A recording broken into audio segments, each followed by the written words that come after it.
Okay, let's kick this off and see what progress we can make this evening.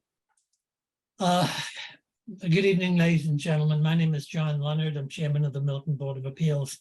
This is and with me this evening, board members Brian Gurley and Kathleen O'Donnell. We're hearing tonight the application.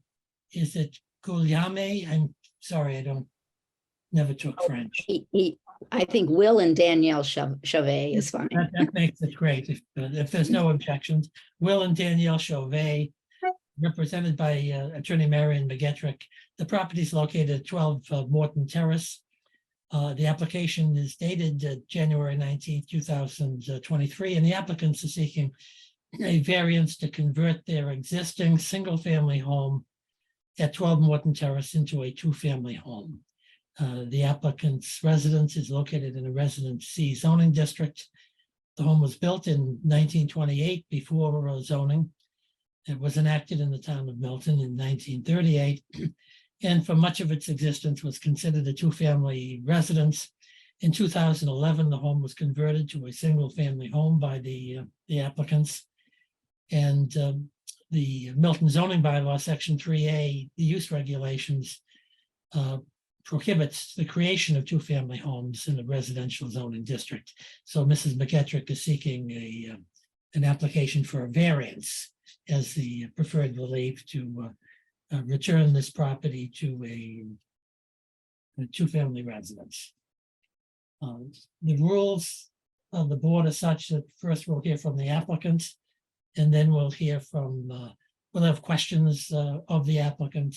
We'll hear from any other witnesses that Mrs. McGettrick wishes to produce and have those people questioned by the board. And then we'll hear from neighbors and abutters and interested persons who can speak in favor or opposed to this application. Now, we've received substantial number of letters, both in support of the application and in opposition to the application. It's probably half an inch thick. There may be 30 or 40 people. All of these letters in support and in opposition have been filed on the town website and have been there for at least a week, I think, except for a few that were received late today, and were available to be read by the members of the public. I'm going to just recite the letters received and from whom they came and whether they were in support or opposed to the application. Some of these letters are long and lengthy, some of them are short.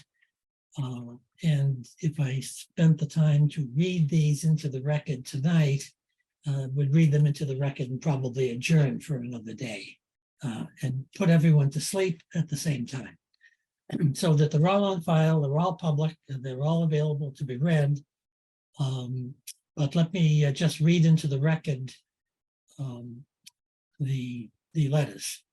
The letters in opposition, one letter came from Allison Cooper and Joe Zachariah at 8 Morton Terrace.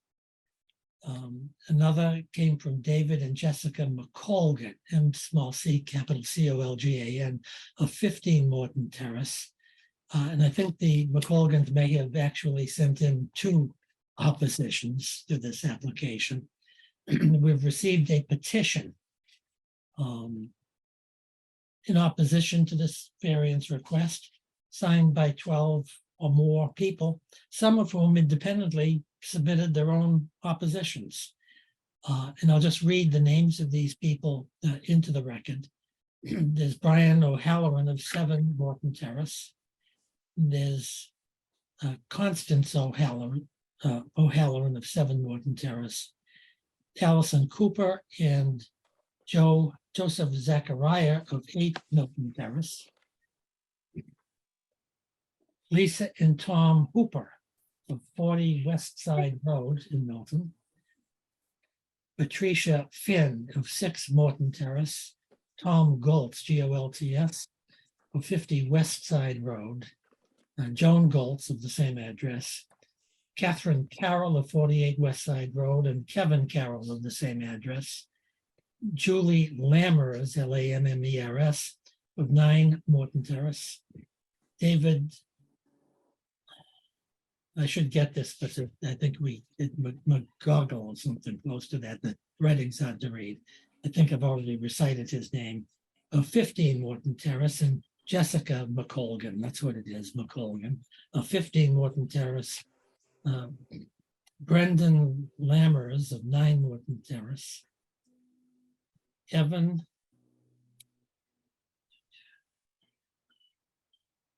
I can't read the last name. It's like Esteve of 22 Morton Road and Thomas Laura of 22 Morton Road.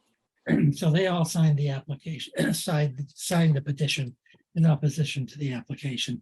In addition to that, we received on April 11th, 2023, an opposition from Brian and Connie O'Halloran, 7 Morton Terrace. We received another opposition by Joan Goltz, whose name I've already read, on April 12th, 2023, in opposition. We have another one from David McColgan on June 26, 2023, in opposition. We have one from Lisa and Tom Hooper. I think I've already read their name. They may have signed that petition, and their opposition is dated June 26, 2023. We have an opposition from Jessica Tobin McColgan of 15 Morton Terrace in 2 pages with a lot of photographs attached to it. So we thank her for the photographs. One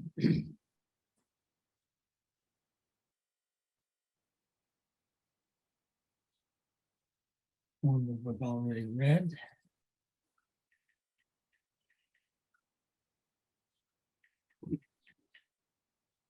We have another one from Mrs. McColgan at 15 Morton Terrace, and I'm not going to read that one again.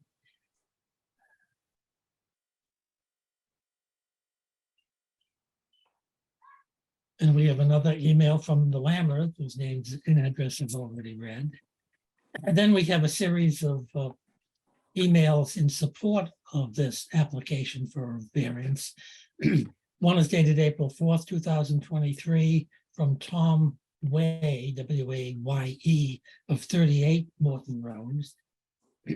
We have the message in support of the application from Deborah Elsiba of 11 Morton Road. We have an assent to the application by William King of 4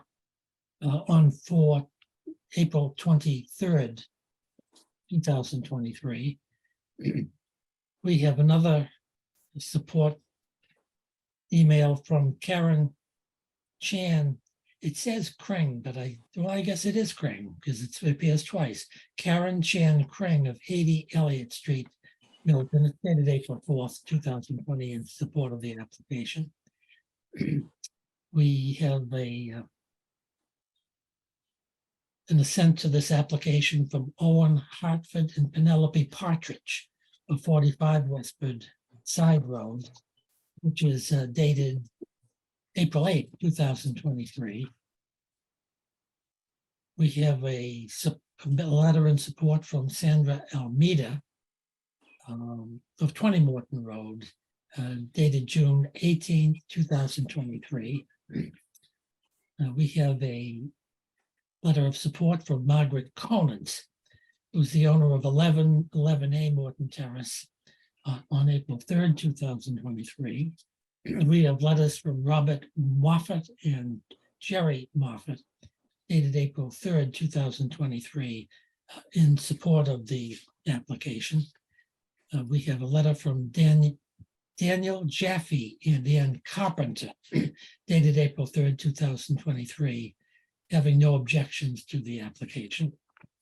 And we have Sandra Almeida again. I've already read her name. And we have an email from David Kaufman from 10 Morton Road supporting this particular application. So all of those applications, it's rather notices and opposition and support for this application are part of the record. And in addition to the letters, we have Mrs. McEtrick's application that she filed with the building commissioner requesting the variance with a series of letters, plans, photographs, and the like, which again is probably half an inch, 3/4 of an inch thick. But all of that evidence is going to be marked as evidence at this hearing and is going to be part of the record at the hearing.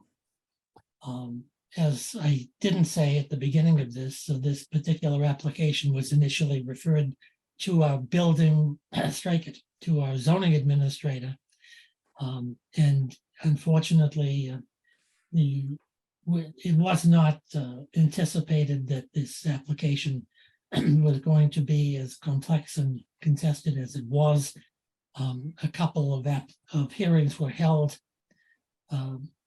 by Virginia Donahue King, a zoning administrator, and she made the determination after listening to a lot of evidence in the matter that it was a matter that was be more preferable and prudent to have it handled by the full Board of Appeals. So she referred the matter back to us. I just want to say a note of thanks to Mrs. Donahue King. She's been doing a wonderful job as our zoning administrator. She's decided, I think, 35 or 40 cases or more as of the present time.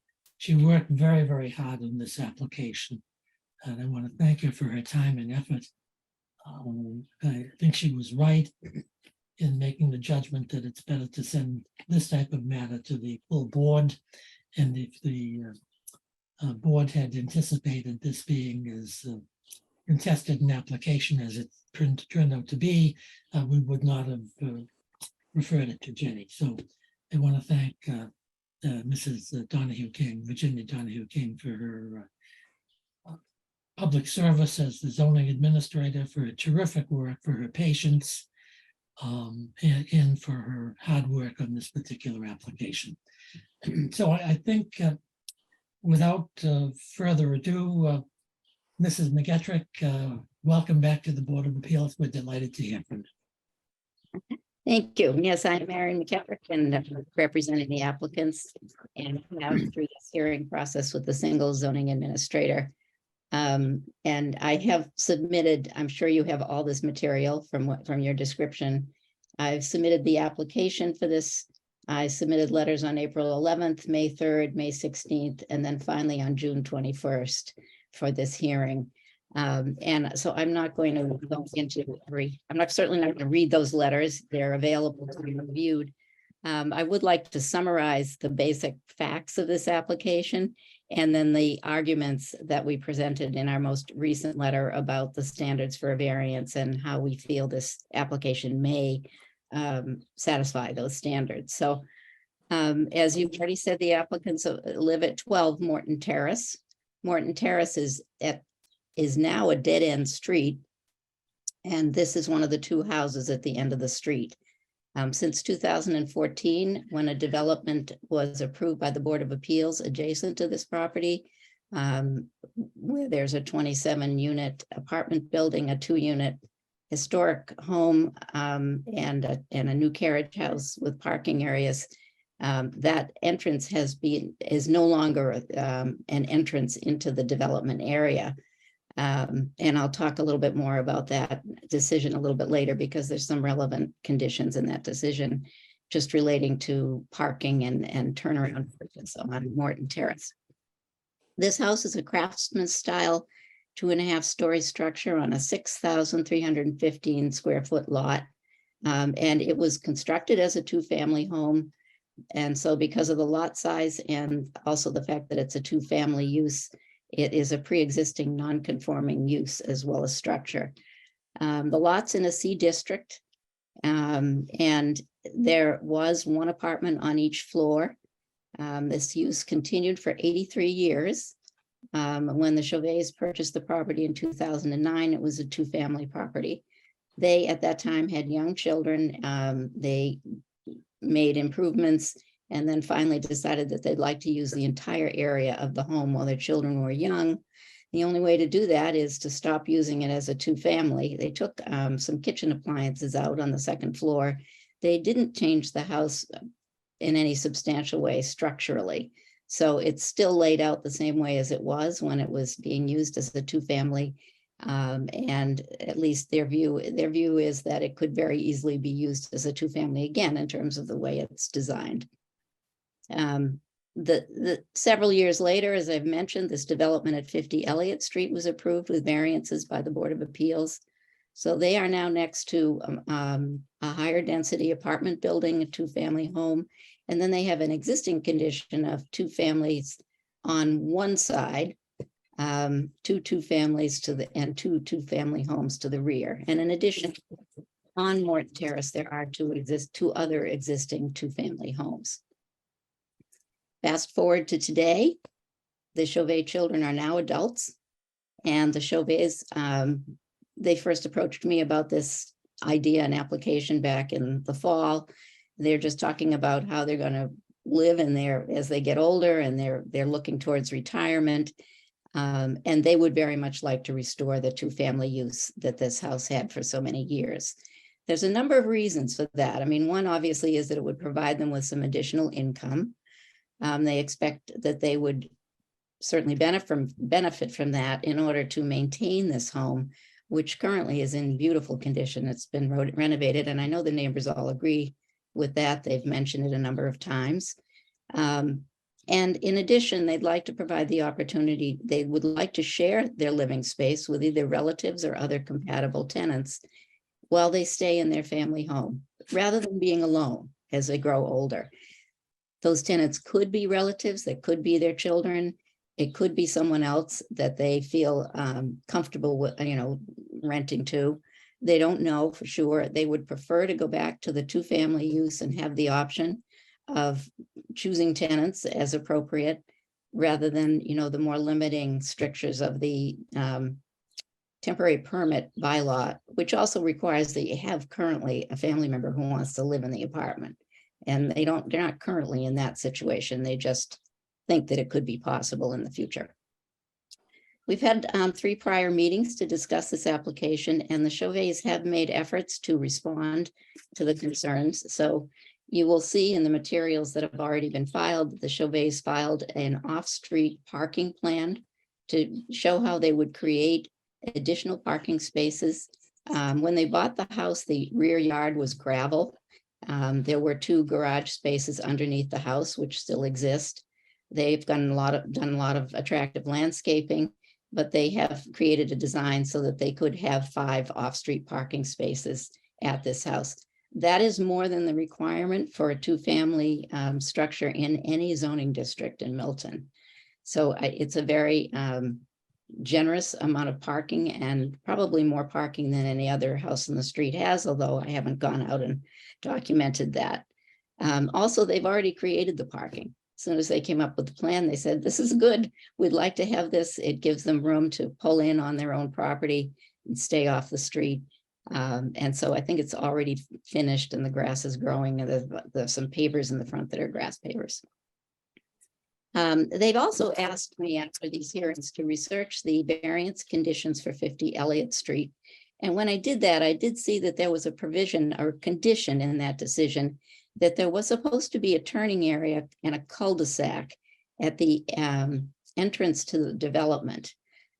This would not be on Morton Street. This would be in the development. What you have currently is you have a high fence and you have a large gate, and the gate's locked on the development side. And it does not appear to be inside the cul-de-sac or turning area. I haven't taken that question to the building inspector. We're going to do that anyway.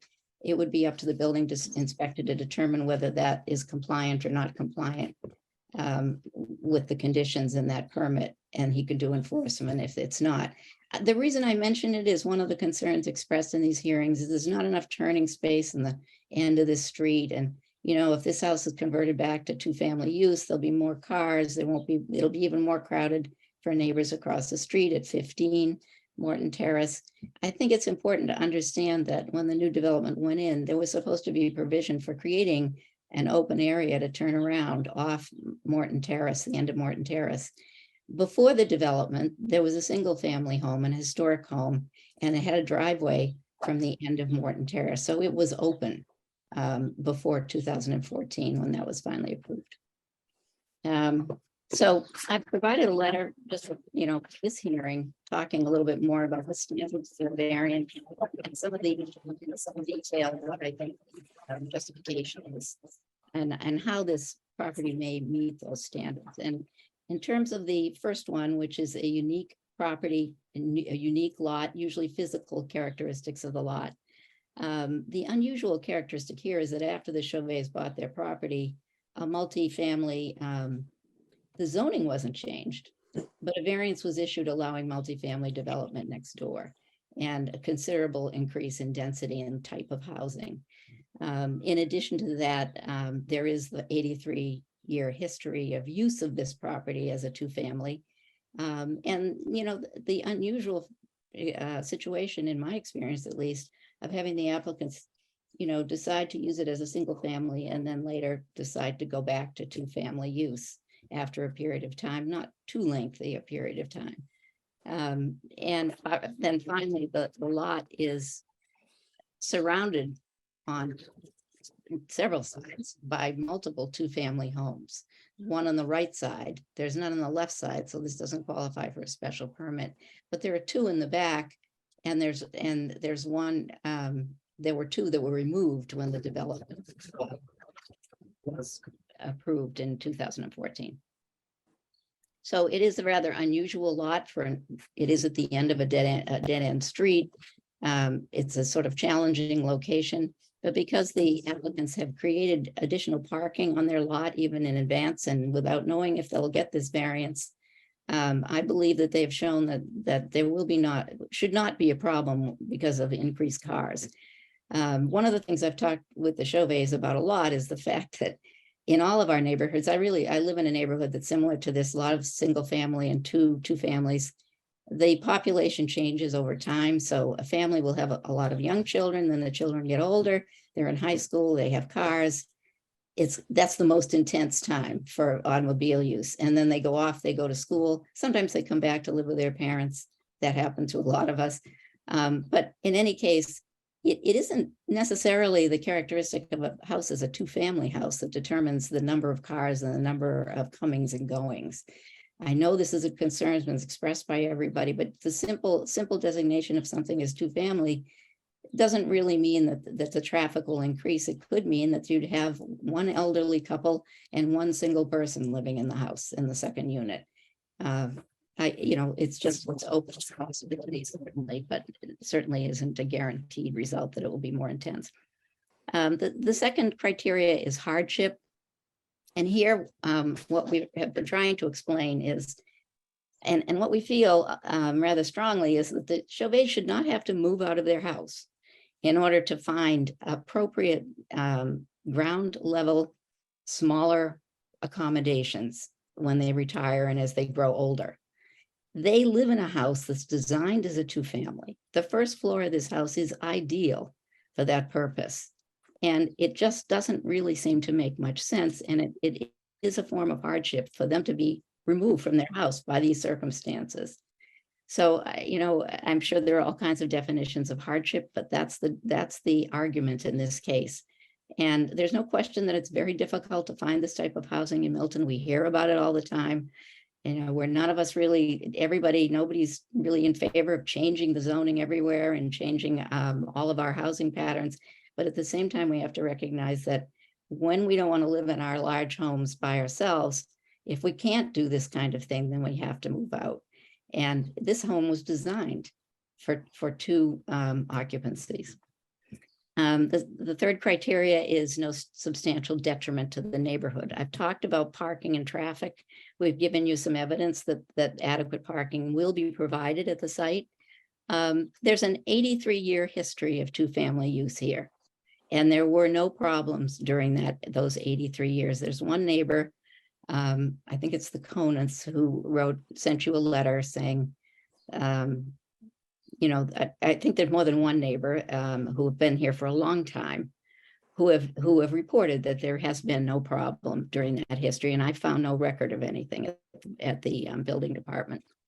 There are other two-family homes in the short street, and these applicants have created more parking spaces, I think, than those houses have.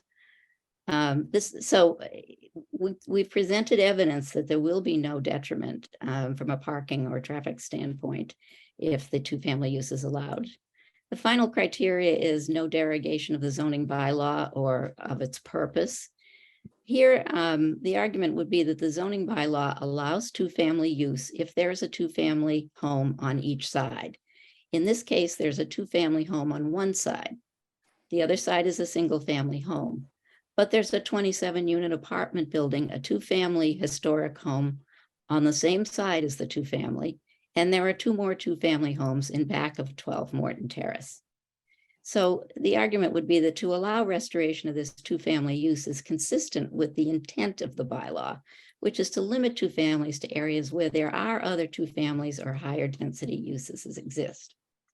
So that's just a fairly quick summary of the arguments that I've provided in the letter. I think it's dated June 21st.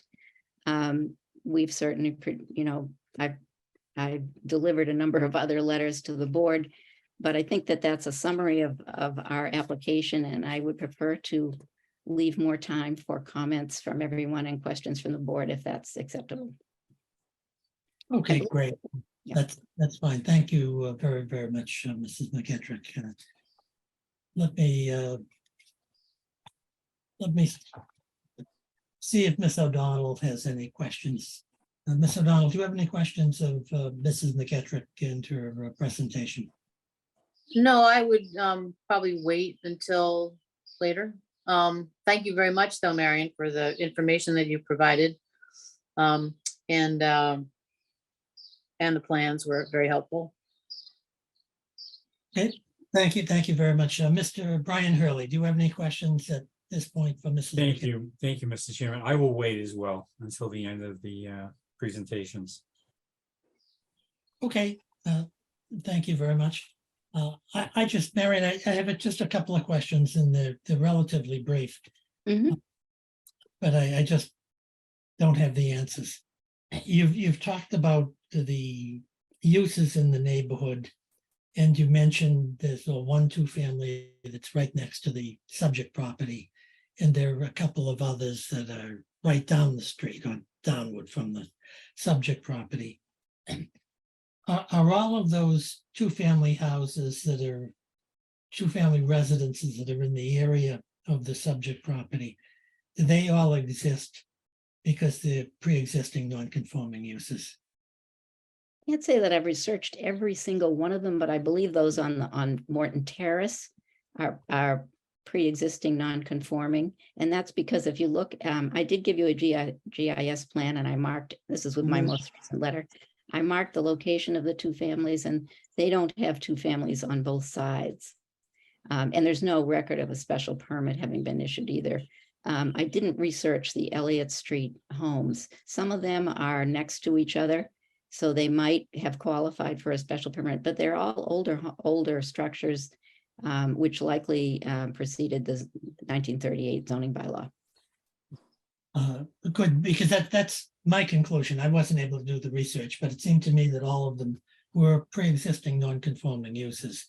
And I guess my question to you is, I also took a look at some zoning cases and zoning precedents, and I couldn't find any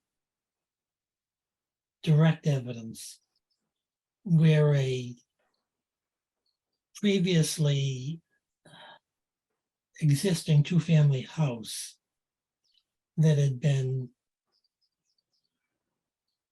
changed to a single family had ever been re-allowed to be a 2-family house, excuse me, lack of elegance, by a variance. I couldn't find any variance decisions of any Board of Appeals, at least in Massachusetts, that there could be a direct precedent for this type of relief. Do you have any such? And I thank you for doing that research. I have also not found a case. I've also tried to look through Milton cases. I mean, many, many years ago, I was on the Board of Appeals. I don't recall ever having a case like this before the board then, and then certainly more recent. I don't know of any. So, I mean, one of the unique and rather difficult aspects of this case, there's no question about it, is it just doesn't happen. It's really rare. And nevertheless, here we have an applicant who sees a lot of merit to going back to that prior use. We all know the lapse, that lapse applies to this situation. If for more than 2 years you're not using it this as a two-family, you lose the right. And so that's why they're here before you for a variance. But no, I couldn't find any other cases either. Okay. Could I ask you just one more question, because you're very detailed and you're always very thorough. And my question is this: if you actually received the relief that you requested in this particular application, in your opinion, would the board be creating a bad precedent where people elsewhere, let's say in East Milton or other rather densely occupied areas of the town, would say, me too, and I'm going to convert my 6,000 square foot residence to a two-family and hire Marion McGettrick to do it. But you see what I mean? That Yes, I do. And I'll address that in two ways. we It run doesn't, in my opinion, it doesn't establish a precedent for converting to two-family, flat out converting. okay, why not? Because here we have at least the history of an 83-year history of use where there weren't any problems, or it was a legal two-family. The second question is, well, are there going to be other cases where the particular facts of this case, which create uniqueness, hardship, changed conditions, adequate parking, so on and so on and so forth, are they going to apply to another case in Milton? Are there going to be a lot of other situations like this? And my answer is, I can't tell you for sure. There will never be another case like this one, but you'd have to find all of the same unique characteristics that we are presenting to the board in this case. So I do not believe that it would make it easy to do this. The interesting thing is that I've just never seen an applicant, an owner, prefer to go back to the two-family use. So I don't even know how common it would be, but all kinds of things happen and you can't predict. So I think my basic answer is there would have to, these unique conditions and circumstances in this case would create the basis for granting a variance if the board decided to do that. And you'd have to look for very similar conditions if you were going to obtain relief for an application like this elsewhere. Right, I haven't done any research to the aging population in the town of Milton, though I may be a member of that population. I just wonder whether you're going to find a lot of people in not with the historical type of use of the property and the change in the property and all of that, but saying, me too. And why shouldn't I have a second source of income here to support me and benefit me as I get older? And if Chavez can do it, why shouldn't I be able to do it? And the board gets it with 60 applications in the next 6 months. Or Well, the more common is, look, I can only speak from my own experience, which is that the more common application, and certainly by the way, the neighbors have talked about this, is the temporary apartment. And where in a situation where the family parents are getting older, and this is what happens, and I think it's interesting, I want to mention it because we've had some discussion about traffic and parking and everything. You get a temporary apartment application. Every single one I've worked on has been supported by neighbors. And many of them, almost all of them, are situations where the parents are getting older. They own the house to begin with, but they have their adult children, a married child with children moves back into the house. Sometimes they assume they take title to the house, and an apartment is created that meets the requirements of the bylaw, and the parents move into the apartment. So it's still a two-family in the sense that, more people live in the house. There's more, you have to have adequate parking. You need to design it carefully and so on and so forth. That's what people are trying to do. That's the easiest. They, Chauvets don't have that situation just now. You can't apply for one of these unless you can name the tenant. So they're not currently ready to do that type of application. If there were a way to do it in our bylaws without naming the tenant, or, to do it by special permit, they would probably have applied for that rather than for the variance. So do I expect there would be a flood of such applications? Again, I have to give you the same answer. No, because the same conditions wouldn't apply to most other applicants. They wouldn't be living in a house that was designed as a two-family and used as a two-family for 83 years. They wouldn't have a large apartment complex built next door after they bought the house with another two-family and a carriage house, adding to the density, I guess, of the setting where their house is. And that's just a significant change, really, for this property. It's a Well, I unique. appreciate that, but I saw suggestions from some of the neighbors in the letters that they submitted to the board that if this were going to be an in-law apartment basis, there would almost be universal support for that type of application. And early on, some neighbors asked, why couldn't it be a special permit? Because we know that a special permit can come with a lot of conditions. We don't have that available in our bylaws. And it would have provided possibly for a way to provide more conditions to maybe reassure about some of these concerns, but it's unfortunately not available. Thank you very much. I appreciate your candid opinions. Do you have anything else you want to add in support of the application? No, not right now. Thank you. Okay, and I think my fellow board members have reserved questions, so unless you have additional evidence, which you don't have, I think we open this up to members of the public. So let me just ask Mr. Hurley and Kathleen O'Donnell whether is there any other further evidence or questions of the applicant at this point in time before we open the hearing up to people? Well, I just wanted to say that it's funny to hear about the ability to create a second dwelling in your house as a person who took a fair amount of abuse on the accessory dwelling unit bylaw when I was on the planning board. It's an argument that we've heard before. And that bylaw was referred back to the planning board for further study, and apparently that's where things go to die. So nobody's taken it up since, but maybe this will be some impetus for that. Okay, well, we'll find out. So let's open this up to well, let me do one other thing. I don't know who's actually listening or participating in this hearing on behalf of the town of Milton or any of the boards or public officials of the town of Milton. So let me just ask this broad question.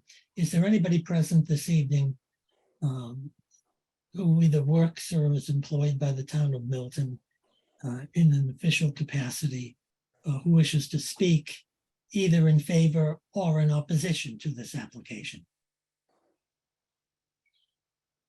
I believe everybody here it's just the neighbors. Okay, so it appears that there's no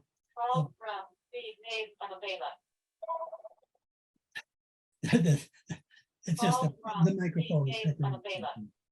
So it appears that there's no public servant or public board that want to be heard on this application. So let's then open it up to the members of the public at large.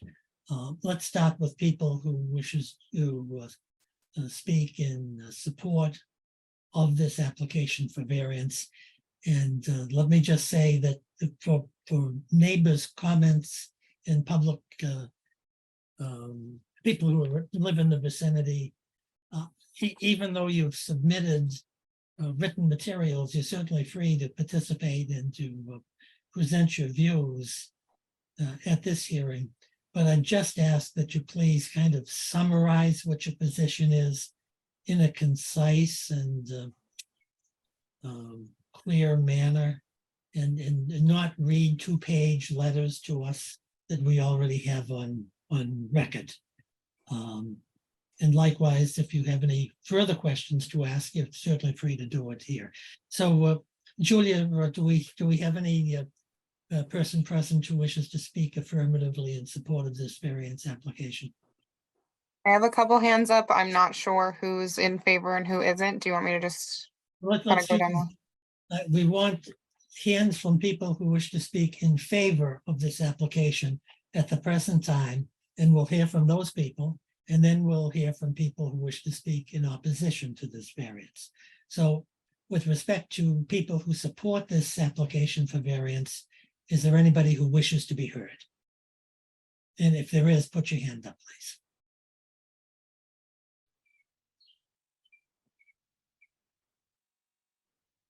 Okay, the hands are still up, so I'm just gonna assume that these are all in support, so I'll Okay, allow. great. Why don't you pick the first person, Julia? Hello. Yes, Mr. Craig. How are you? Thank you. Thank you for having me this evening. Good, welcome. I want to say that it really represents the height of hypocrisy that there are so many neighbors opposed to bringing more housing choices to the town of Milton. Can you hear me? Yeah, I can hear you. Thank you. But let me do this. Could you please identify yourself by your name and address, so we'll have that for the record? Sure. Yeah, sure. Bill Kring, 80 Elliott Street, Milton, Mass. Good. Okay, the floor is yours, Mr. Crane. Well, Great, welcome. thank you. Yeah, it's the height of hypocrisy that so many neighbors are opposed to bringing more housing choice to Milton, which is exactly what this proposal would do. For nearly a century, much like my house, which is behind it, and other homes that abut it, this was a two-family home. And what really has happened here, because of process and a loophole, is that the owners are being penalized just by the very nature of the process that they're having to go through for being honest. They did what any neighbors and any town official would want them to do. They were honest. They could have converted this to single family use and left everything else in place and not been transparent about that, and then just gone back to using it as a two-family when they wanted. But they didn't do that. They were honest. And should this decision, should the board come to a decision that this not be, they not be issued a variance, this would deter future residents from acting with the due consideration that these homeowners did.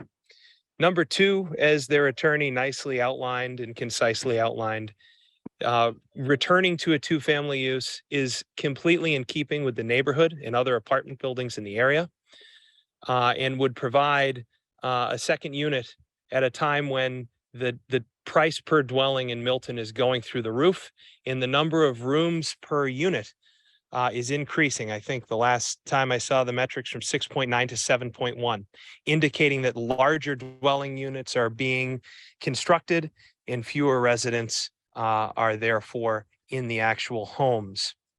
Number three, there are no parking concerns here. You know, the town approved a massive apartment building in the area with one space per unit, which is laughable. These homeowners have gone above and beyond in providing ample parking. And this is in no way a hindrance on the neighborhood or the traffic flow. Number four, this also, posing this plan means that these residents stand in opposition to increased tax revenue for the town, as the valuation of this property is going to increase, and therefore tax revenue to the town will increase.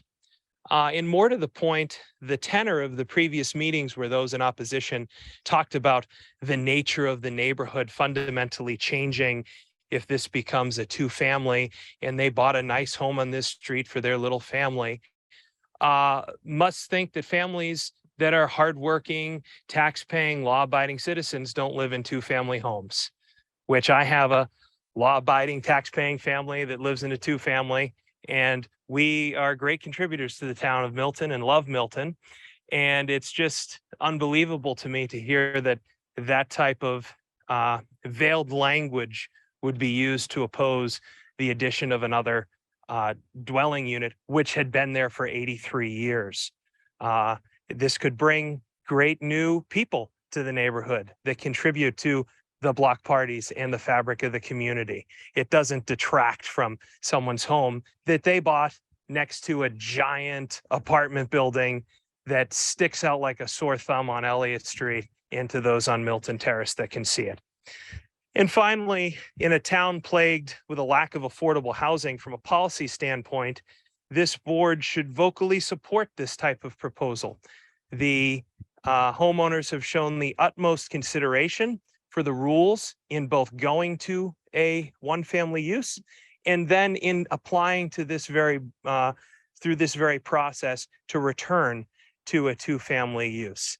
And that type of consideration and respect for policies and bylaws and zoning regulations should be rewarded, especially where, as their attorney outlined so eloquently, there is no risk here of this leading to a flood of applications to the board.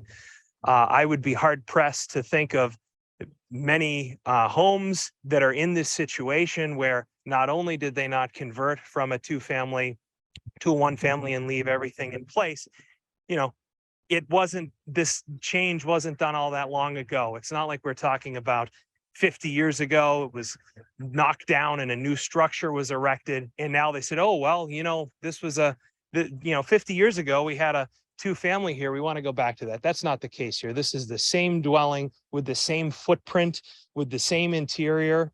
And so this is merely just them being upstanding taxpayers and looking to do things the right way. So I give my full vocal support, and I hope that we don't hear the type of interventions from neighbors that talk about how two families would bring undesirable people to the neighborhood, because that could not be further from the truth and quite frankly is appalling to suggest.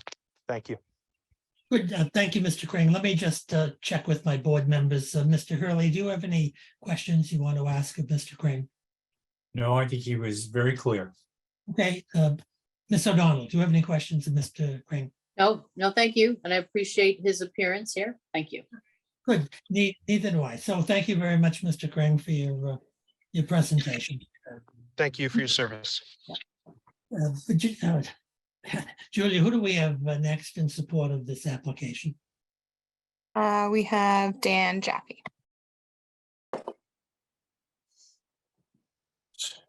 Mr. Jaffe? Good. Well, welcome to the Board of Appeals. Are you going to appear visually, or are you just? I don't seem to have anything that lets me do that. I don't know. I'm used to a little video thing at the bottom, but I don't see it.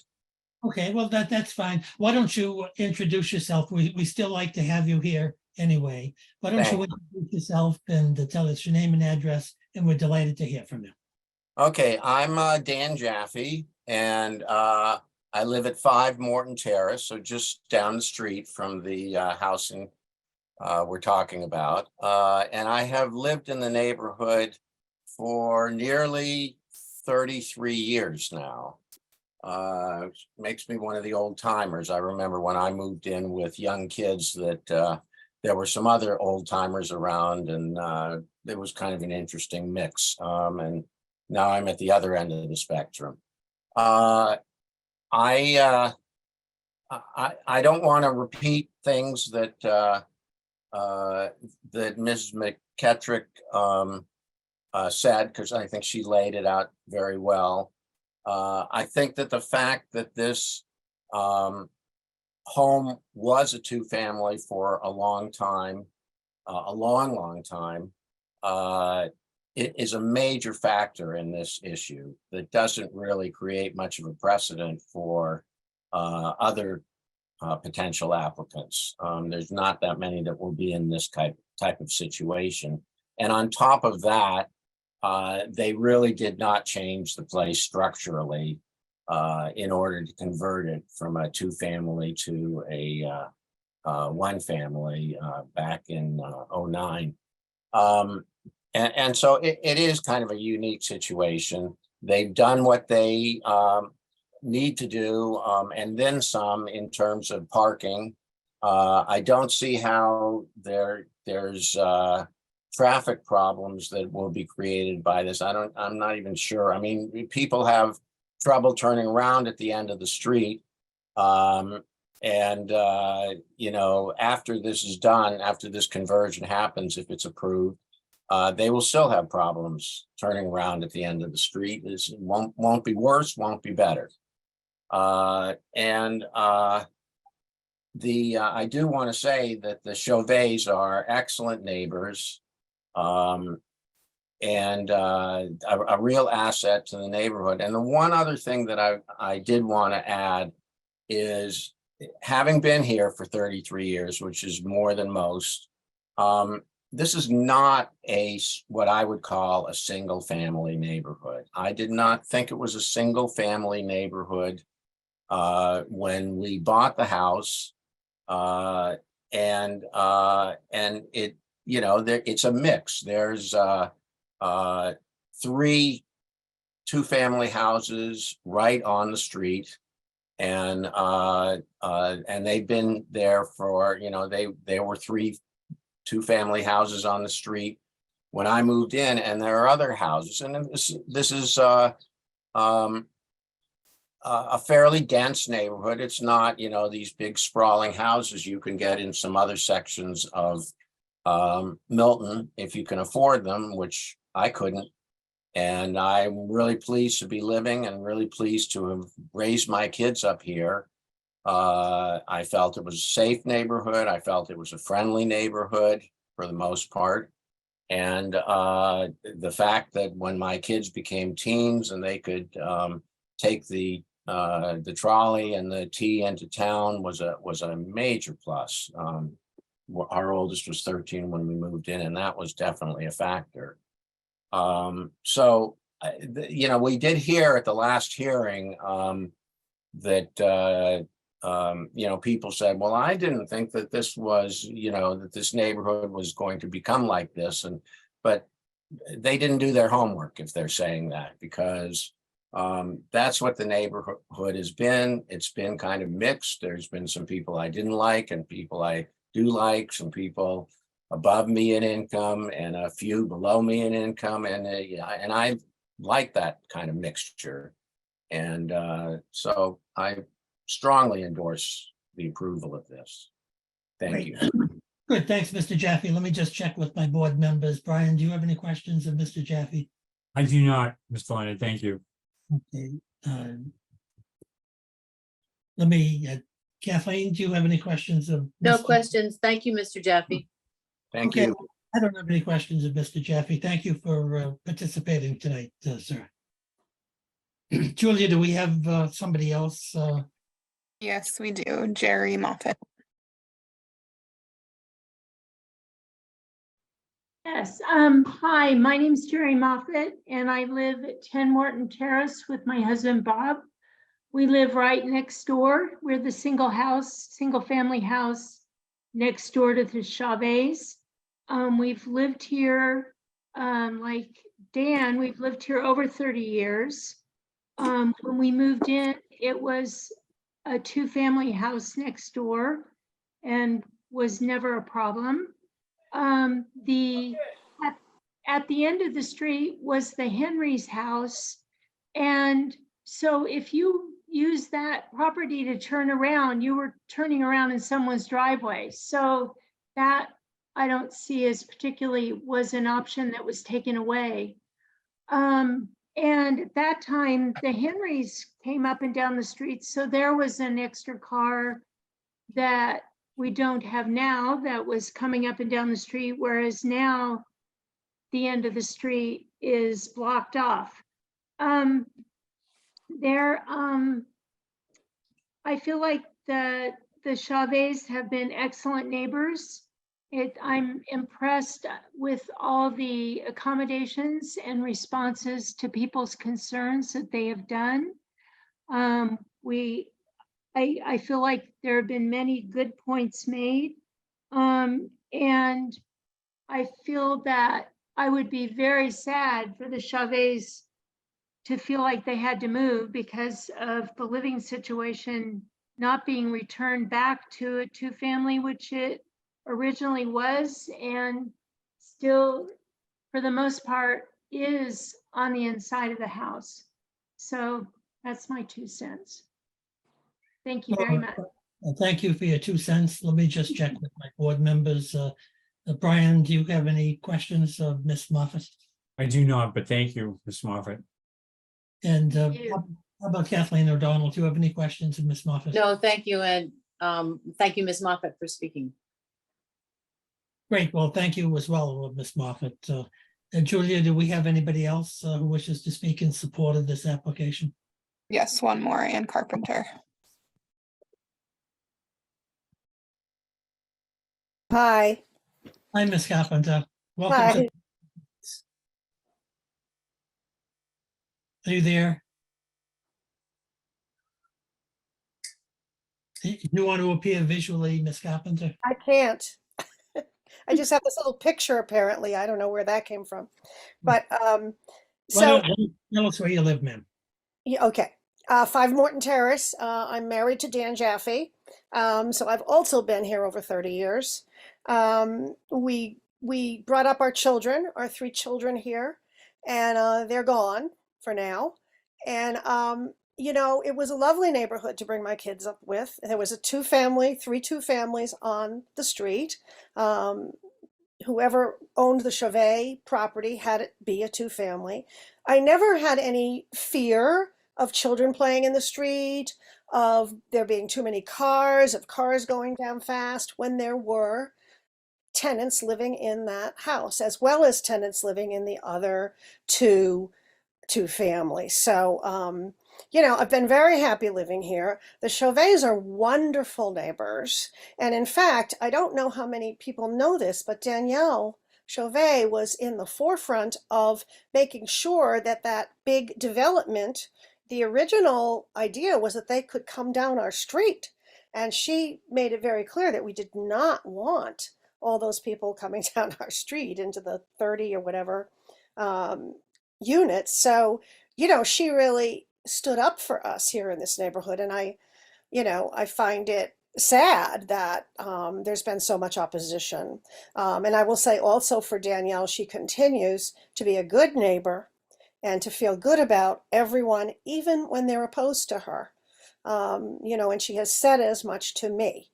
I would hate to lose her as a friend and neighbor. And I don't think there's much merit in this. I don't believe people's housing prices are going to go down. I can't imagine that in Milton at this point. And I just think that, you know, she wants to have mainly her kids be able to be upstairs. And that's something that we all want. I mean, my kids are grown and they've been in and out of the house through their 20s.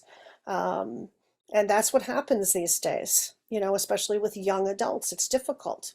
So I'm just in total support of this. I understand why some people might not be, but on the other hand, I just think that this is something that was there for 85 years or 83 years. It was there for like a good, I guess, 50 to 20 years when I've been here. And there's no difference that it's a single family now and it will be a 2-family. So that's my 2 cents. Thank you very much. Okay, thank you, Ms. Carpenter. Let me just check with my board members. Mr. Hurley, do you have any questions of Ms. I Carpenter? do not, and again, thank you, Mrs. Carpenter. You're welcome.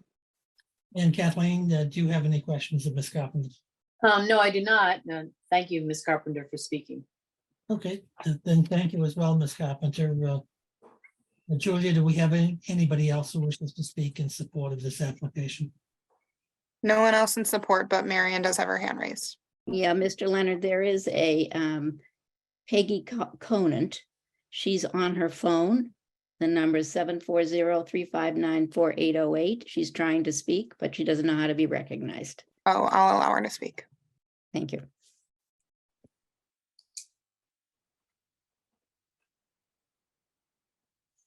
Ms. Conant, are you there?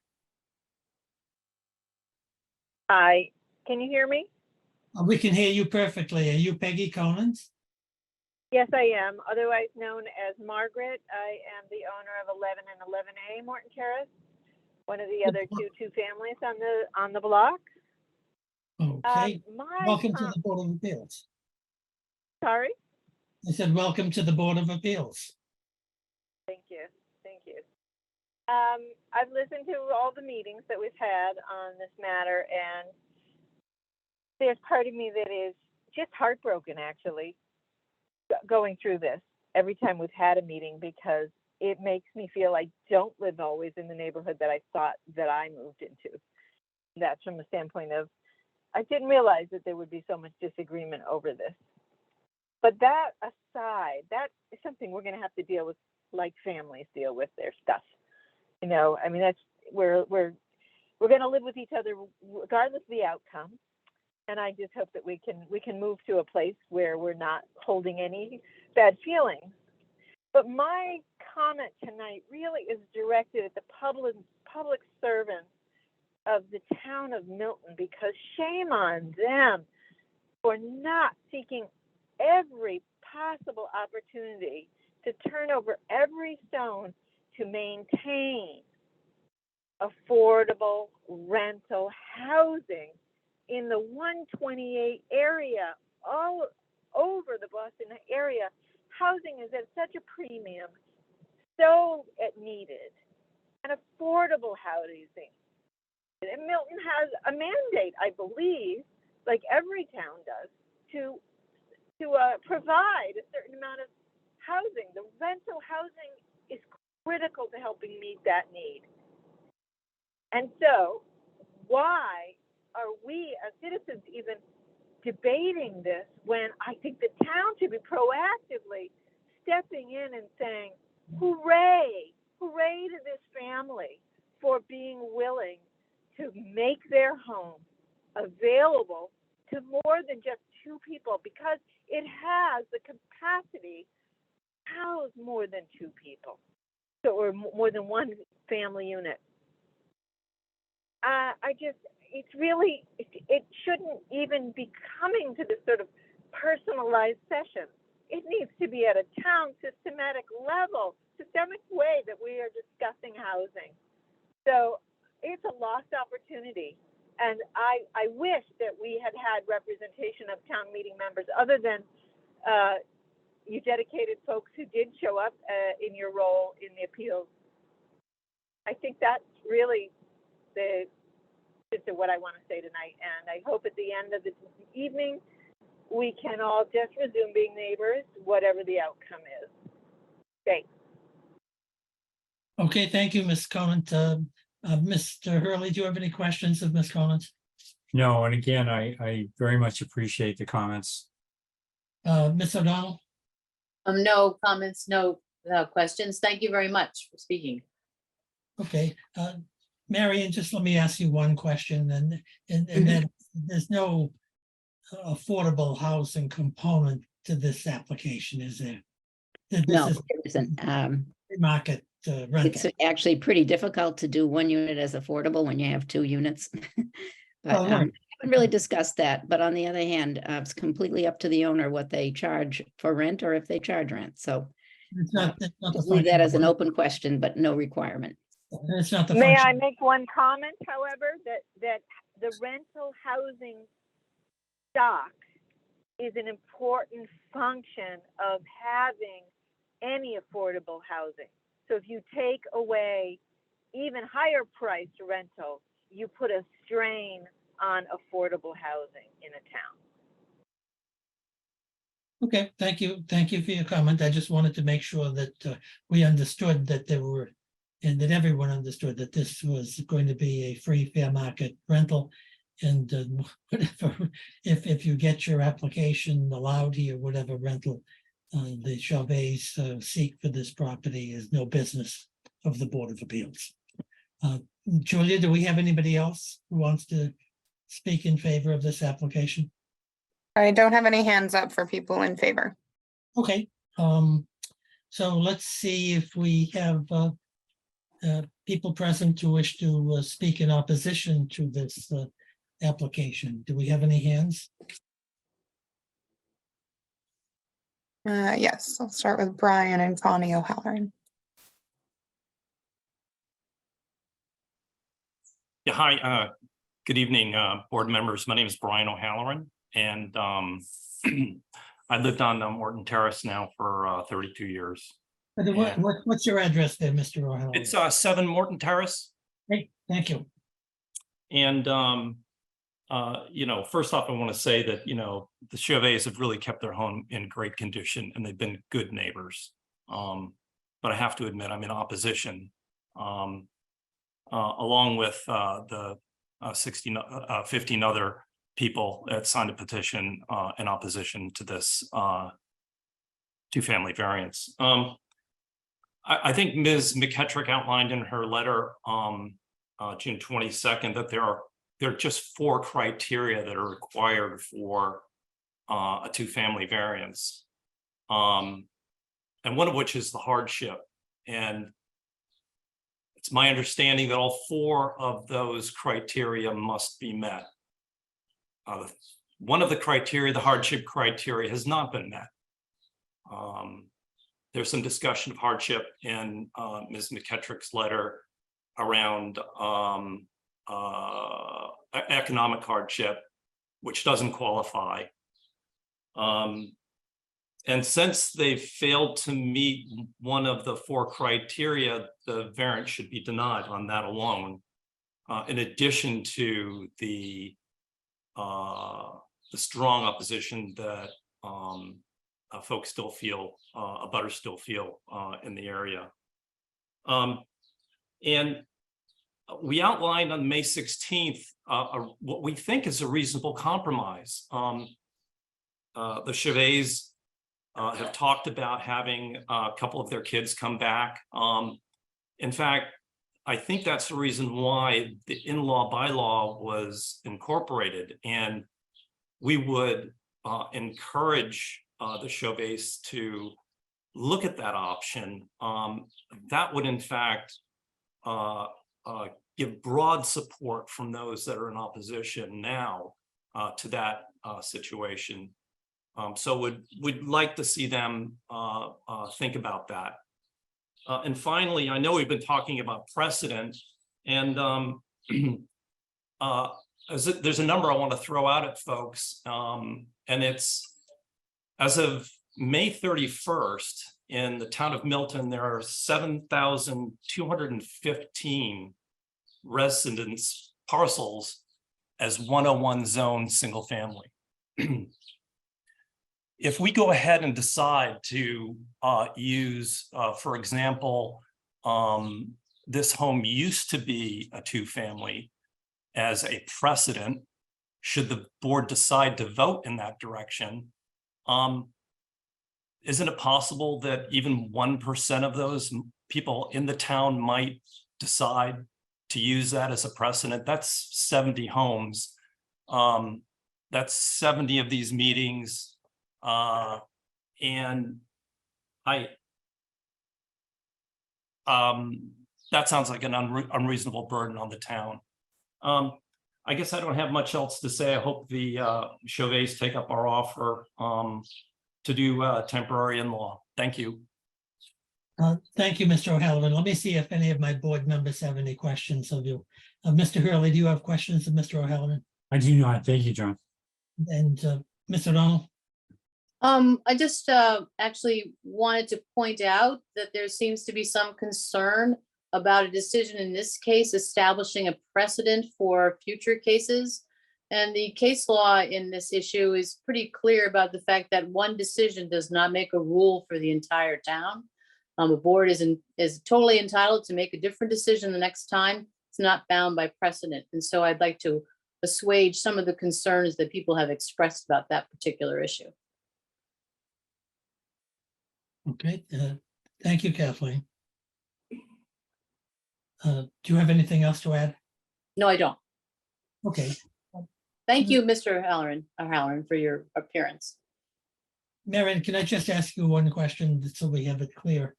Is one of the reasons that the applicants choose not to pursue the in-law apartment is that, number one, they, at their age and under their circumstances, they think that it would not be viable for them to live in a 800 square foot unit in the No, house. No, well, as you know, the in-law apartments do have to be designed. I'll answer that on several points, but I thank you for asking the question. Of course, the Chauvets could be tenants in the larger apartment, in the larger unit. They don't have to be the tenants in the small unit. That's not how it works. It can be But either then way. then the Yeah. kids would have to occupy, or some family member would have to occupy. If it's one child or if it's an, elderly aunt or something, it really does vary. I've seen all kinds of ways of approaching this. But the other thing that I've seen is that you do have to design an in-law apartment to be the requisite size. And so what you end up doing is allocating a large amount of, if you have extra space, you allocate that as common space that everybody uses. And then you have the in-law apartment space that can be closed off or locked off. In many of the cases, I'm doing a lot of renewals now. Families tell me they never lock the doors. They just keep them open, but they have designed an apartment that fits the requirements of the bylaw. So nobody necessarily ends up in a tiny apartment because it's possible to create flexible space. And in terms of what the intentions of the applicants are, when we first began discussing this, when I first met with them, I said, if you want to do a temporary apartment, you must name the tenant. You need to have a tenant now who is going to be living in the apartment. It's like anything else, as we've already said, the Chauvets have been pretty transparent throughout this process. They took out their kitchen. They didn't hide the fact that they were doing it. They were using this house for their entire family. Everybody knew it. I'm sure there are ways that people could be, deceptive in terms of, creating an in-law apartment and pretending or something. That's not what the Chauvets are all about. That's not what they want to do. So, if they have a relative who's eligible and wants to live with them, or if they want to become the tenant on the first floor and are in a reduced appropriate space, then that would certainly be an option for them. It just isn't an option right now. So that's the only answer I can give you. They don't have the tenant. Their children are out of school. I think they may be in college, they may be out of college. They're at that age where they don't know exactly what they'll be doing. The families that I see using this temporary apartment are largely families where one child is married and has children, and they want to combine households. So it's a great advantage to the family with children to be able to move back into mom and dad's house, which is usually a reasonably spacious house, and create an apartment space. And given whatever the age of the parents are, the temporary apartment can be just right for them because they don't want to be going upstairs anymore, etc. I don't need to explain all that. We all understand it. So it's good to hear that the neighbors would support that if that becomes an opportunity, and the Chauvets would pursue it if they're unable to get a variance, but they can't do it right now. They don't have the proper tenant available. Okay, great. Thank you very, very much. Julia, whom do we have as our next speaker? So we don't have any hands up. Oh wait, Oh. yes, somebody just raised their hand, hold on.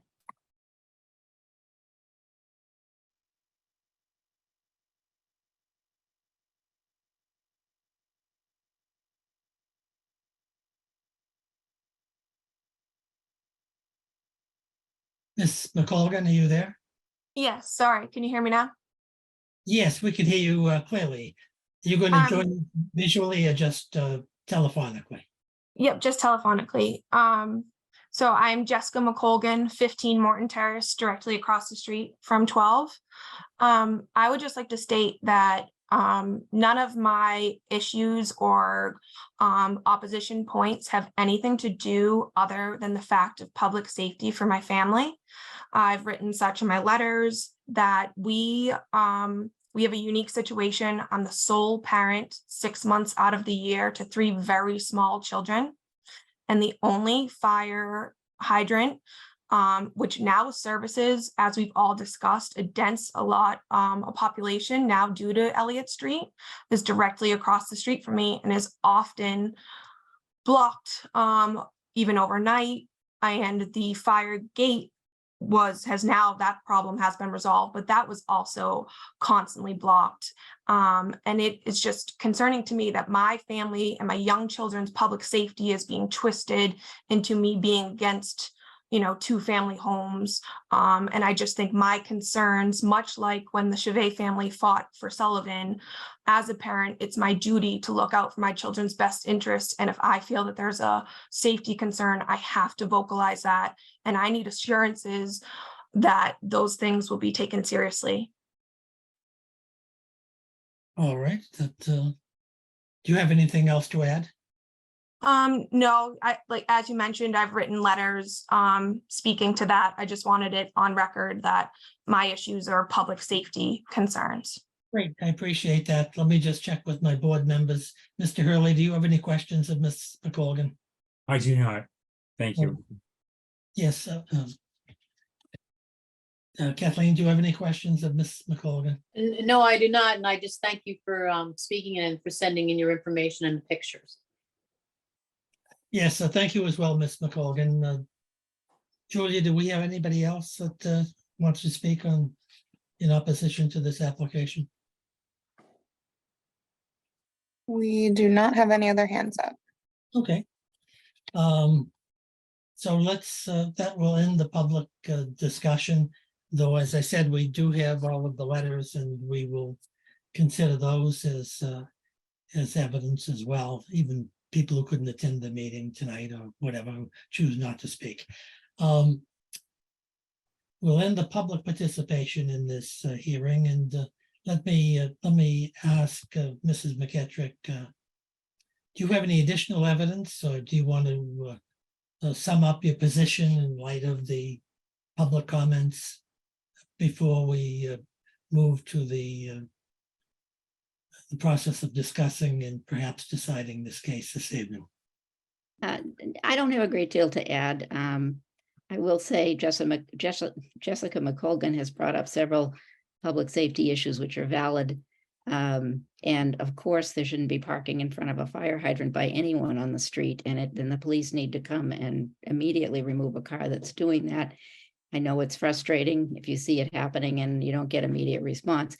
This isn't something that I don't see it as directly related to the two-family application. I think it is a valid concern, and I just want to point out that as a result of this long process, we did research the decision for 50 Elliott Street, and we are going to talk to the building commissioner about opening the proper, if there is an additional area that I think is required there for a cul-de-sac and turnaround, the gate should be further back. I think that will also improve public safety. So whatever happens with this decision, those are good points, and they caused us to pay more attention and certainly made me go back and read that decision and see what the conditions were. So thank you for that testimony. Otherwise, I would just say, we've tried to establish a basis for unique conditions here that could justify a variance. I know this has been difficult for everybody to deal with. I appreciate all the time that you've spent, and I appreciate the board's careful consideration of the application. Thank you. Great. Thank you for your presentation. As usual, it's a very thorough and comprehensive and professional presentation, for which we thank you for your effort. And we certainly appreciate the presence of the applicants at this hearing, even though they apparently chose not to participate directly. That's fine. There's no obligation whatsoever to do so. So with that having been said, unless I'm missing something here, I think we should close the evidence and discuss this application in open session. Does everyone agree with that? Brian, do you agree? I agree with that, John. I think we're ready to deliberate. Okay, and Ms. O'Donnell? do you Yes, agree? I agree. Okay, great. So the evidence in this hearing is closed. Let's discuss this candidly and see what the consensus of the board is. Ms. O'Donnell, do you want to be heard first on this one? No, I'd like to have somebody else go first, but Okay. Brian, you want to go first? Oh, I don't care. I'll go first. That's fine. Thank you. Um, No, the only reason I do that is because I generally find that when I talk so much at these hearings and participate in conducting the hearing and all of that, No, I'm perfectly willing to start off. The issue about variances is always so funny in this town because I've been on panels many times and I've always spoken about the fact that in my town, in Milton, we give variances for practically anything. It's when it's supposed to be something that you give rarely. We do it frequently. But usually we don't have the sort of discussion and the kinds of opposition that we have in this particular instance. And so I appreciate the discussion that Marion Attorney McEtrick provided on the reasons for giving variances, and the opposition that was filed by other people speaking about the fact that those conditions haven't been met. And I'm a little concerned, and I'd be interested in the opinion of the rest of the panel about the criteria that have been established for getting a variance, because I think 2 out of 3 of them are pretty weak. I agree that it doesn't, turning it back to a 2-family doesn't derogate from the zoning bylaw. It's not, I don't believe, a substantial detriment to the neighborhood.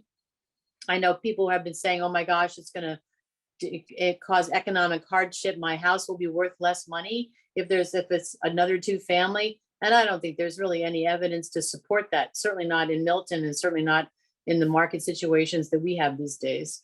But I'm concerned about the fact that I don't think the argument for special circumstances has risen to a level that I'm comfortable with. And the problem I have with the hardship part is that there's case law that says you can't count hardship if it's a hardship that the applicant created. And in this situation, it's a hardship that the applicant created, turning their 2-family into a 1. And so I have issues with those 2 components of the reasons for a variance. So I'd be interested in the opinion of the other participants on this panel. Thank you Well, very much. Mr. Kathleen, Harold? I'm happy to try and take that on. It is, I think most John and yourself know, I spend an enormous amount of time in my professional life litigating zoning issues. And I'm Should say successfully litigating. right? well, let's just put it this way. I've been doing it for a long time, successful or not. And Kathleen, I agree with you that if you strictly construe each of the 3 sort of elements of 48 section 10, this is difficult. I think I could ultimately come to the conclusion with some difficulty that we meet each of the 3 elements of 48 section 10. I think it is a unique set of circumstances. I think there would be a hardship, a substantial hardship, if we were to literally enforce the zoning bylaw. I don't think that a decision to allow this variance would detract from or denigrate the intent and purpose of the bylaw. And so while I think it's a close call, I think I could find my way to concluding that they meet each of these criteria. I took the liberty this afternoon of driving up to the property, to the site, and look around. It is sort of a unique neighborhood. And as it happens, I sat as the chairman of the Zoning Board of Appeals that reluctantly granted the permit for the 50-unit apartment complex that sits behind this neighborhood, and I'm troubled to hear that the conditions that we so carefully crafted perhaps are being ignored, and hopefully something will be done about that may ameliorate some of the problems that this particular neighborhood is having as a result of that project. So it's a close call. I think it's a difficult call, but on balance, I think I could find my way clear to reaching the conclusion that we meet each of the 3 criteria of the statute that relates to variances. So I'll let that suffice for now, and maybe I'll have some further comments after John speaks. My view of this is that equitably, this is a compelling application. You have wonderful people. As Marion suggested, they deal with the facts as they are honestly. They have a beautiful house. They're not trying to be deceptive or cute or tricky and trying to get a variance on sophistic reasons.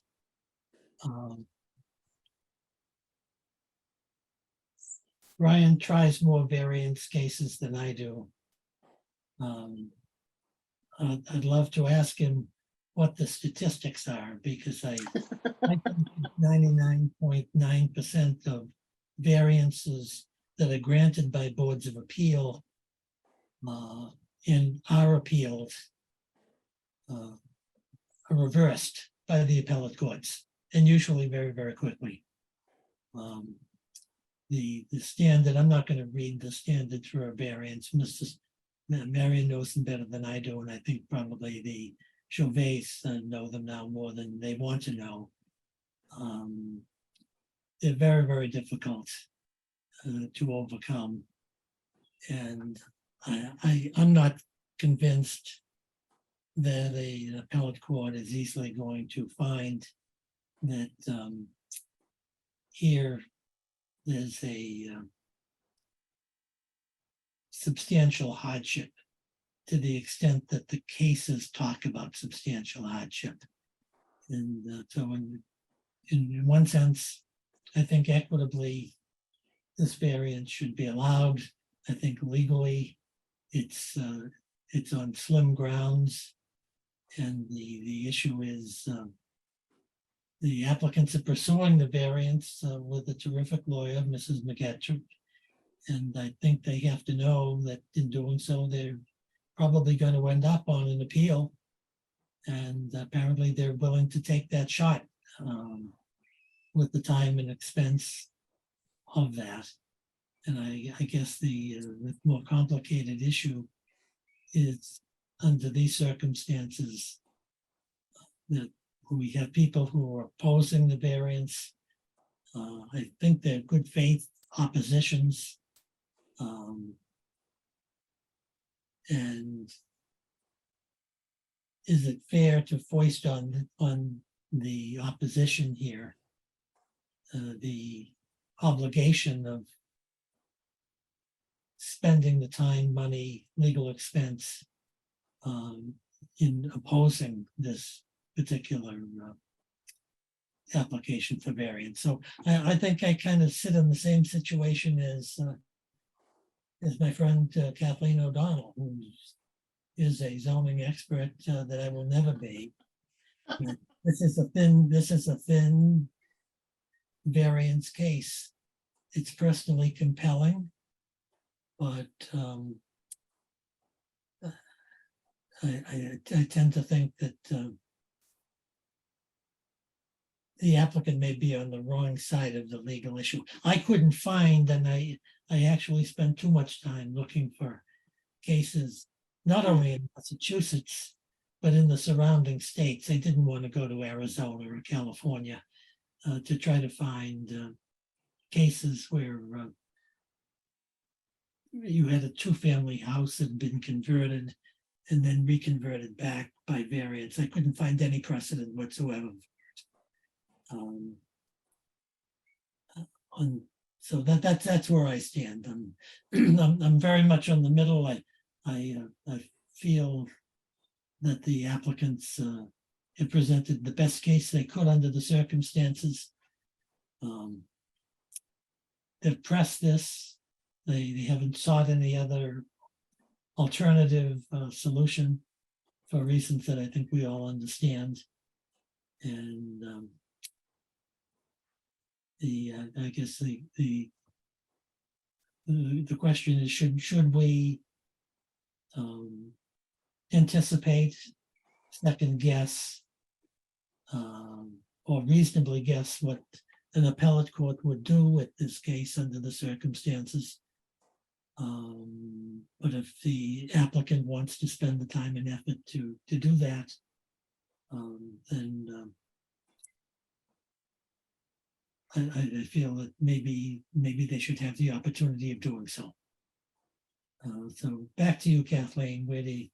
Can you add any further wisdom to this? Well, I mean, I just think it's sort of, disingenuous of people to say, well, you could do a temporary apartment instead. As Attorney McEtrick well knows, our temporary apartment bylaw is pretty hard to work with. And people end up having to come to us, when I was on the board before, to get a variance for getting a temporary apartment. So it's not like a temporary apartment is going to solve the variance problem. The way we have it drafted, you pretty much need to always get a variance with your special permit for the apartment. So, I don't think that's a fair substitute for, the relief that they've requested here. But as I said, I'm really having a hard time with the hardship situation. I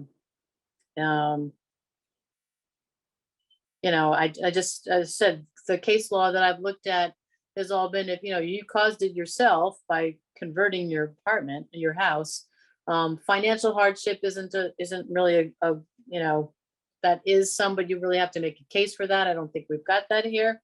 So I'm really on the fence about this. Brian, are you still on the fence, or what do you see? Yeah, I'm of course trying. I mean, I'm on the fence. I'm, like you said, I am very familiar with the standards. I know it would be very difficult to sustain in land court or the Superior Court a decision of ours granting a variance. And so, yeah, I'm still on the fence. So it would be a difficult go in court for sure. And I think most land court judges would probably overturn us if we were to grant this variance. Let me ask you this. What if we prepared a decision that expressed our feelings and our determinations on the weight of the evidence, as well as on the legal grounds, and rendered a decision whether it's in favor of the variance or opposed to the variance. And if the applicants want to pursue this in an appellate court with the time and expense that it's going to undertake, then they're perfectly free to do so. They have a equitably and very compelling case. And in fairness and in honesty and everything else that Mrs. McEtrick said, I think we could find in a decision all of the facts that substantially that Mrs. McEtrick has offered to us, and find those facts as evidence in the case. And yet at the same time fulfill our legal responsibility that we think that this fails to meet the substantial hardship provision of the general laws. And if Mrs. McEtrick wants to pursue her appeal, that's fine. The problem of doing it the other way, of finding the facts and granting the variance, it really then puts a burden and the onus on the people who are opposing the application. And I don't think that's where the burden belongs. I think the burden to get this variance belongs on the applicant.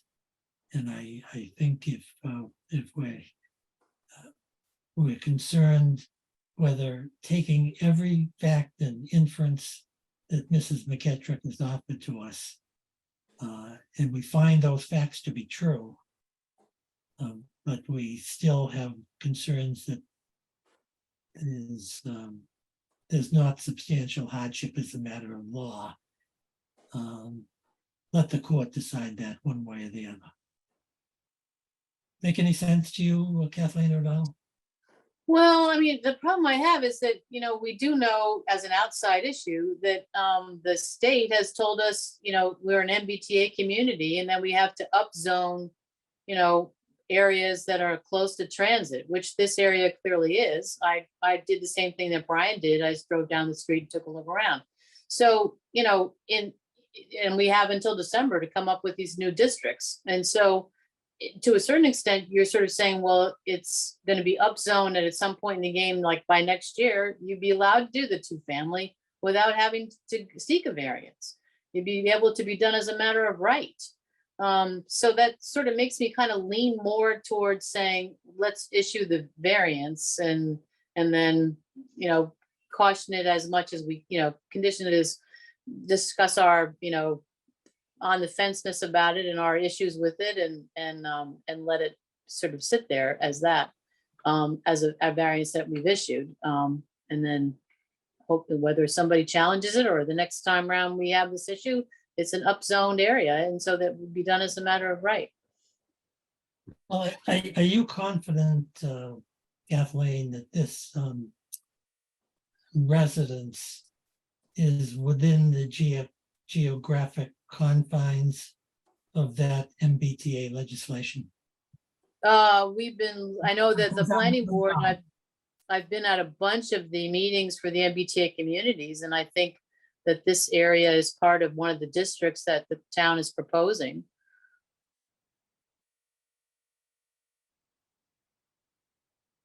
I mean, there's been lots of discussion at all the community meetings about the fact that it has a very high impact on the Elliott Street area and, all along the Mattapan line.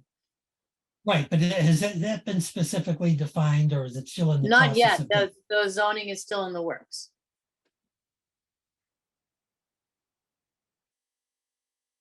Let me ask the impossible question. When, if at all, do you reasonably estimate that geographic area to be covered by that MBTA legislation will be determined? We have a deadline of December this year to submit our districts for approval to DHCD. Now, whether that planning board does that, I don't know. I mean, I know there's opposition on the planning board to the whole idea, but that we do have a deadline of December. Brian, what did you have to say about the MBTA legislation? Kathleen, do we have any reasons to think that this particular area that's the subject of this variance would be affected in some way that would sort of obviate this problem? I think so. I think I've looked at the maps, and I could probably go online to see now where the sort of talk about where the districts are. The district lines could always be different. Sure. But the idea would be that multi-family housing might become permitted in this area. Is that the idea? yes, That would be as a matter of right? yes. And do you know whether the Milton Town Planner is involved in the determination of the area to be affected by that legislation? Yes, he is, and it's also they've outsourced it to MAPC, I believe, to help with the drafting of the districts. And I mean, as a person who sort of sat on the planning board, and heard all about the issues of 2-family and multi-family housing here. Knowing full well that we outlawed 2-family housing 100 years ago in this town. That's the sort of why they are where they are, and they're not other places. And so, as I said, I'm sympathetic to the notion of having 2-family housing. I used to own one, and I'm given my age, I'm sympathetic to the idea of downsizing. As I said, I don't know for sure the district lines yet because they haven't been published, but I believe that this area is within the geographical area of the MBTA station on the Mattapan line. It's certainly very close. I actually did drive to this property and took a look at the residents and the surroundings and all of that.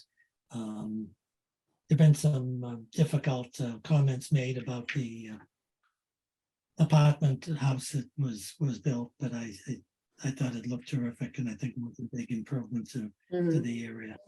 But putting that aside, But Kathleen, just I to wonder- go back to your argument, though, doesn't that really more militate in favor of not granting the variance, because we can do so comfortably believing that this problem may be obviated in the future by this new, I'm not sure I don't see the connection between approval and the possibility that this is going to be changed. I look at it more the other way. Yeah, Why? no, why- that's, Because you know, we're that's gonna, a good- if we grant this variance, we are, from a legal standpoint, we're going out on a limb. There's no question about that. yeah, So to some extent, if it makes it over to the land court, to many of the judges who I know quite well, including Judge Vay from Milton, Yeah. they would be saying Hurley has lost his mind, granting this variance.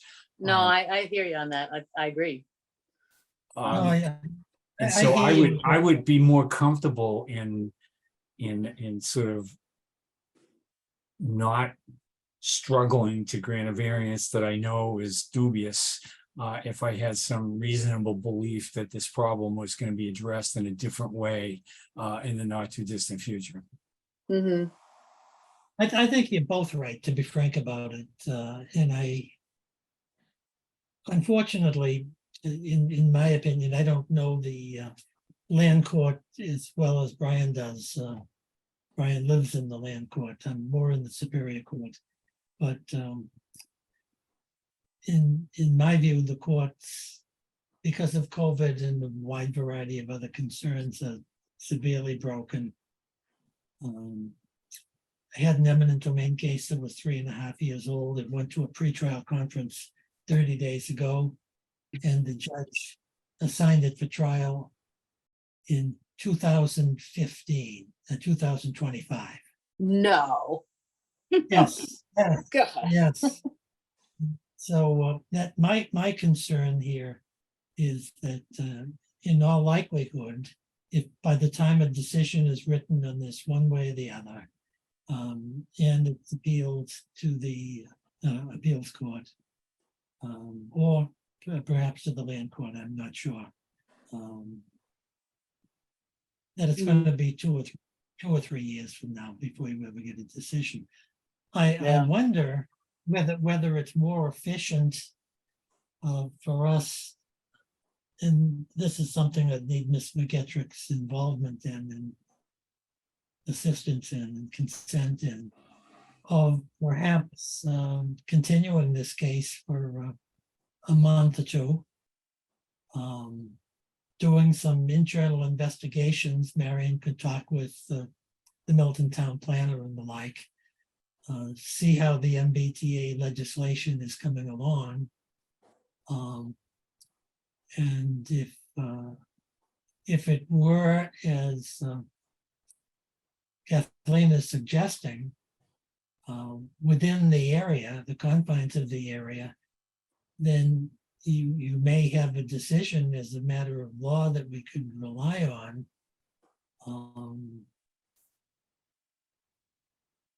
And have a decision in this within 6 months, 7 months, 8 months, rather than raucous appeals in the land court or the Superior Court, with all of the discovery that entails,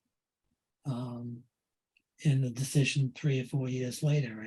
I wonder whether prudence is to back off a little bit on this application with the consent of the applicant, until perhaps the tea leaves can be read a little more clearly, and see if the MBTA legislation, as it's going to be implemented, and the plans designating the areas within that legislation are more clearly defined. That might, So, John, that might I'm also give the looking- applicant the opportunity, if they Yeah. have some better intel, the opportunity to withdraw this application. Rather than sort of forcing us to come up with a decision that may not be to their benefit. But if the tea leaves are a little bit clearer as to what was going to happen over in that area, maybe they might decide to do that and not have us issue a decision. So for that Yeah. reason, I think putting it off for a month or so, or however long is reasonable to get some better picture of what's going on sort of politically, I would be in favor of that. So I'm Kathleen, looking what do you- at the map, so that we're looking at within a half-mile radius of the MBTA trolley station, Mattapan trolley stations, and that clearly has Morton Terrace on this map. So presumably, I mean, I don't know how far along, we'd have to check with Tim about how far along they are on drawing the districts, but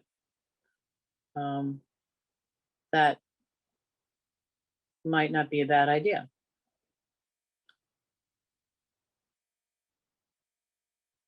To hold off and find out more. Mrs. McGetrick, do you have any? Yeah, I know we're not in What do you- public input at this point, but just because we're talking about these options, we've been thinking about whether I just texted the applicants. You know, if you were willing, one option would be to continue, although I think it needs to be more than a couple of months, because the MBTA zoning has to go to town meeting in October and it has to be approved in order to be sent to the state. So we would know whether it was approved by town meeting after the October town meeting. That's how it Yeah. works. It has to be Sorry. approved at town meeting. It's a zoning proposal. The second option would be to, if you want to allow the applicants to withdraw without prejudice, which means that they could reapply within 2 years if none of this happens and somehow they want to pursue this same application, then, that's something that would be up to the board, whether you would allow a withdrawal without prejudice.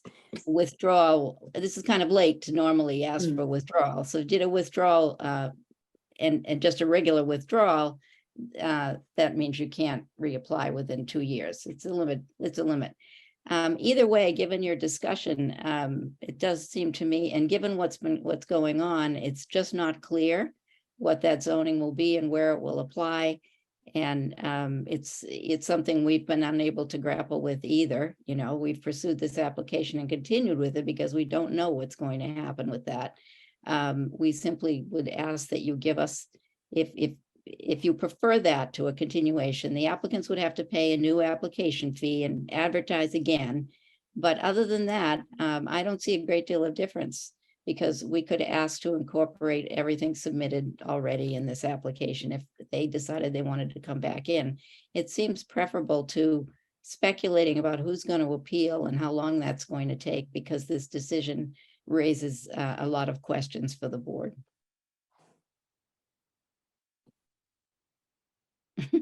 I don't know if that helps. No, it doesn't, but the problem I see here is we've already had 2 hearings before Jenny King, and we've had this, which has been more expeditious than I expected. Yeah. So I wonder about the equities in having the applicants come back again after a withdrawal without prejudice. We've got basically a case stated here. We know where all the parties stand. We know what their positions are on the equities and the statutes. And I wonder whether a retreat by withdrawing without prejudice is really in everyone's best interest, and whether it's best to just continue the hearing until we're in a better position as to what that legislation is going to be. Kathleen, do you have any? Okay. What do you have thoughts of Lisbon there?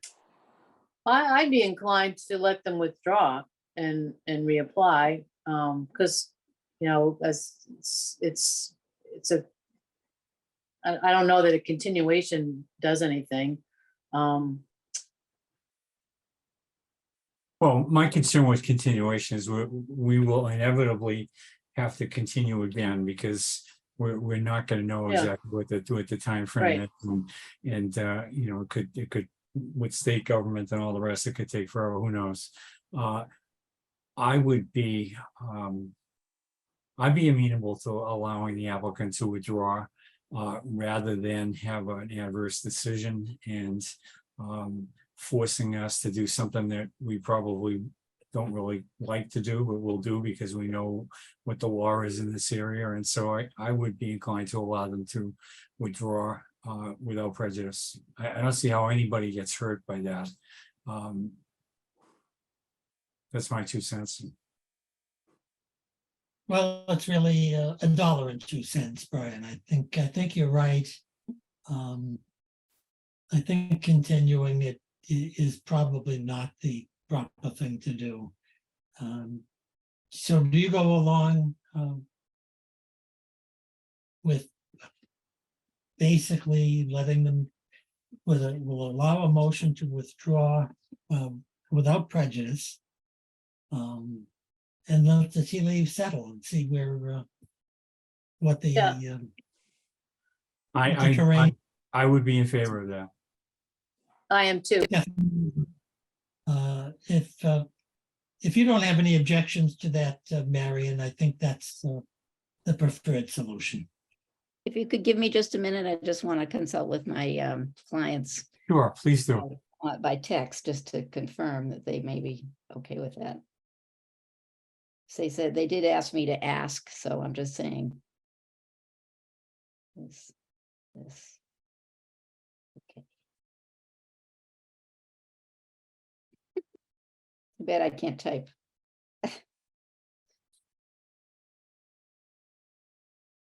Okay, just wait for their Marion, answer.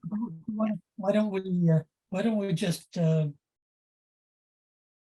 suspend the hearing for 3 or 4 minutes or something similar to that, and you can telephone your clients and talk with them directly. Okay, if you could do that, I'll mute myself now and just talk to them. That's a lot easier. Thank you.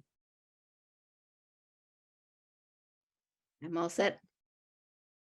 Yes, we're all set. Well, let's come back into the session. Mrs. McKettrick, do you want to be heard? Yes, thank you. I did speak to my clients and they agree that they feel the best situation for them would be to be allowed to withdraw without prejudice. That way they can see what's going to happen with some of these other options. We all hope maybe they won't have to come back to the Board of Appeals for any reason. And this will conclude the case for you tonight. And I think that's in everyone's best interest while these other proposals and issues are ongoing. So thank you. Okay, great. So we have before us a motion by the applicant to withdraw the present application without prejudice. Let's do it in terms of a roll call just to be sure that we're procedurally doing it the right way. Mr. Hurley, how do you vote on the motion to withdraw without I prejudice? vote yes, in favor. And Ms. O'Donnell? Yes, I vote in favor. And the chair votes in favor of the applicant's motion to withdraw without prejudice. So therefore, this application is withdrawn.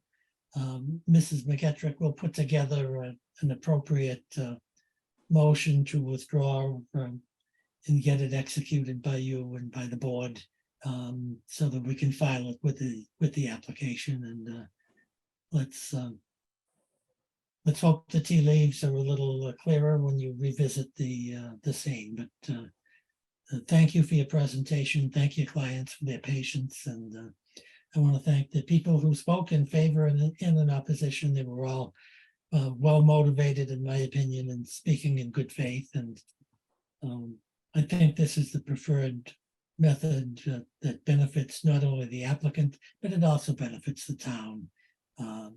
and doesn't put you in a position of having, if the legislation is approved and it's within the territorial confines of having to go to court and then move to, to dismiss the appeal, or it's not worth the cost and expense. I think Brian is absolutely right, and Kathleen is absolutely right. This is the preferred result for both the public, the town, and the applicants. So thank you all for your appearance and your help tonight, and if there's nothing further to be said or heard, we'll entertain a motion to adjourn and adjourn the hearing. So moved. Second, Okay. So all those in favor to adjourn this particular hearing, the application having been withdrawn without prejudice, please say yes. Yes. yes, with thanks to everyone. Well, thanks a lot, folks. I think this was an interesting application. I think the result is the fair result to everybody, and let's see what the future holds. Good Okay, night. with all of Thank that, you. have a good evening, guys. Good night. Good Thank night. you. Thanks, Julia. Bye-bye now. Bye, have a good night.